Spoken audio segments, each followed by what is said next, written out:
మమ్మల్ని కొట్టినా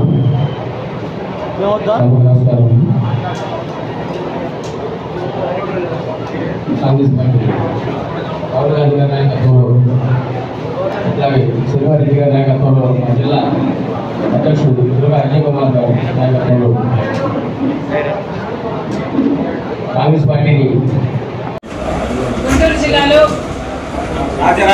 కాంగ్రెస్ పార్టీ బలోపేతం కోసం ఈరోజు కాంగ్రెస్ పార్టీ గుంటూరు జిల్లా నాయకులతో కార్యకర్తలతో విస్తృత స్థాయి సమావేశం ఏర్పాటు చేయడం జరిగింది. ముఖ్య ఉద్దేశం Congress party బలోపేతమే.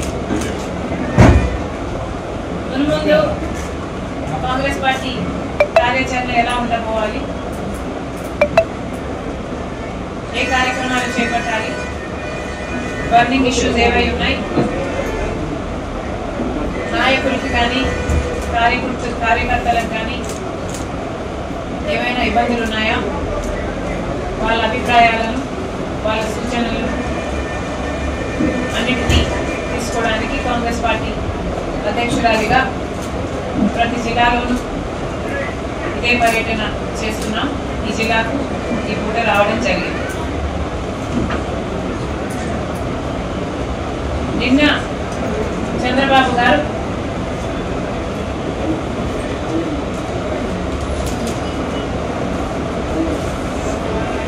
Banner item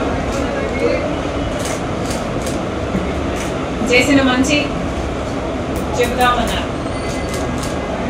Chandrababu గారు అధికారంలోకి వచ్చి సంవత్సర కాలం దాటిపోయింది. చంద్రబాబు గారేమో చేసిన మంచి చెబుదామని బ్యానర్ ఐటంలో వేయించుకుంటున్నారు.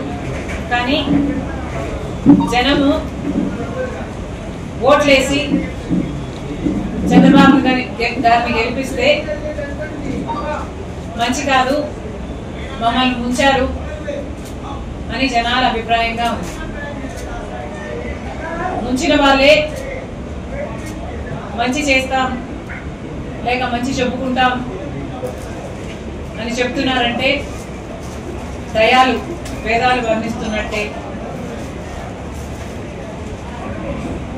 చంద్రబాబు గారు ఏం మంచి చెప్పుకోవాలనుకున్నారు? సంవత్సరం రోజుల్లోనే 1,50,000 కోట్లు అప్పు చేయడం మన రాష్ట్రానికి మంచిదా, లేక 5 సంవత్సరాలలో జగన్మోహన్ రెడ్డి గారు కరెంటు ఛార్జీల పేరుతో 32,000 కోట్లను జనం నెత్తిన బాధితే చంద్రబాబు గారు ఒకటే సంవత్సరంలో 17,000 కోట్ల రూపాయలు జనం నెత్తిన మోపారు. అయితే ఎన్ని ఆంక్షలు పెట్టాలనుకున్నారన్నా, మేము విశాఖపట్నం స్టీల్ కోసము నిరాహార దీక్ష కూర్చుంటే మమ్మల్ని లిఫ్ట్ చేశారు. మేము మోడీ వస్తున్నారు అని రాజధాని కోసం శంకుస్థాపన చేశారు, మళ్ళీ చేస్తున్నారు. మరి 10 ఏళ్ళని గంటలు కాసారా మోడీ గారు అని మేము అడుగుదామని ప్రయత్నిస్తే మమ్మల్ని హౌస్ అరెస్ట్ చేశారు. అంటే అవన్నీ ఆంక్షలన్నీ మాకేనా, చిన్నోళ్ళకేనా? డబ్బులు లేవు కాబట్టి మమ్మల్ని ఏదైనా ఎట్లయినా తొక్కేస్తారా? డబ్బులు ఉన్నోళ్ళు అయితే ఎంత డబ్బు ఇచ్చైనా సరే, ఏ డిపార్ట్మెంట్ లో అయినా సరే ఎవరినైనా కొనేసుకోగలరా? ఏం సంకేతం పంపిస్తున్నారు? మళ్ళీ చెప్తున్నాం, జగన్మోహన్ రెడ్డి గారి బల ప్రదర్శన యాత్రలను నిషేధించాలి. Thank you.